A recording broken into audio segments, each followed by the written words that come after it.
If the age of the female partner is more than 40 years, the chances further decrease to 10 to 20% per cycle. So there are multiple genetic defects that are associated with the embryo. आपके uterus में कोई pathology है, for example fibroid या adenomyoma या endometrial polyp, these factors in turn interfere with the implantation. हम next time किस चीज में इंप्रूवमेंट करके आपकी IVF सक्सेस को बढ़ा सकते हैं। जब IVF का रिजल्ट आता है and if the result comes out to be negative, सबसे पहला क्वेश्चन यही होता है कि डॉक्टर हमसे गलती कहाँ हुई। सो IVF में अगर नेगेटिव रिजल्ट आता है तो there are multiple factors that are involve. हमें IVF फेलियर नहीं सोचना है, हमें ये सोचना जरूरी होता है कि IVF में क्या गलती हुई है या ये प्रोसेस क्यों फेल हुआ है। सो नंबर वन फैक्टर जो किसी भी IVF सक्सेस को डिपेंड करता है is the age of the female partner.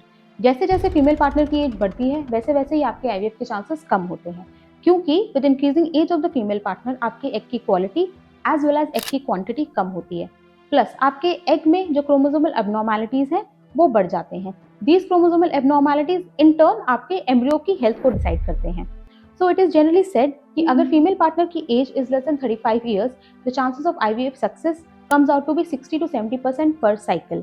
When the age of the female partner is more than 35 years, तो यूजुअली ये IVF सक्सेस कम होके 35 to 40% पर साइकिल पे आता है। And if the age of the female partner is more than 40 years, the chances further decrease to 10 to 20% per cycle. Beyond the age of the female partner, the sperm health also matters. कई बारी even the semen analysis is normal on the microscope, but the male has certain DNA fragmentation in the sperm. This fragmented DNA is not genetically healthy, and this unhealthy DNA from the sperm is transmitted to the embryo, जिसके चलते embryo की quality affect होती है। Number 3 is, as we already said, that is the quality of the embryo. Quality of the embryo कई बारी हमें microscope में पता नहीं चलती। Many a number of times under the microscope the embryo appears to be completely healthy. But जब हम उस एम्ब्रियो को इम्प्लांट करते हैं या जब हम उस एम्ब्रियो को जेनेटिकली टेस्ट करते हैं तो there are multiple genetic defects that are associated with the embryo. So a healthy embryo is a very important factor that will determine your chances of pregnancy. Number 4 is the uterus. आपके uterus में कोई pathology है, for example fibroid या adenomyoma या endometrial polyp, these factors in turn interfere with the implantation. एक और factor है जो बहुत इंपॉर्टेंट है, that is the IVF protocol that is used and the timing. हर पेशेंट हर प्रोटोकॉल से रिस्पॉन्ड नहीं करता, प्लस हर पेशेंट का response towards injections and the oral drugs is different. So आपके लिए कौन सा प्रोटोकॉल बेस्ट रहेगा वो आपके सारे फैक्टर्स पे डिपेंड करता है, डिपेंडिंग ऑन स्पेशली आपकी इनफर्टिलिटी का रीजन क्या था।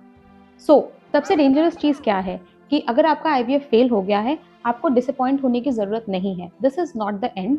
IVF फेलियर के बाद हमें ये समझना जरूरी है कि हम नेक्स्ट टाइम किस चीज में इंप्रूवमेंट करके आपकी IVF सक्सेस को बढ़ा सकते हैं। IVF failure is not the end. इसको हम जितना कामली एनालाइज करेंगे उतना हम नेक्स्ट स्टेप टुवर्ड्स प्रेगनेंसी में ज्यादा क्लोज आएंगे। अगर आपकी कोई भी प्रीवियस रिपोर्ट्स या क्वेरीज हैं तो आप इस नंबर पे हमें कॉन्टैक्ट कर सकते हैं।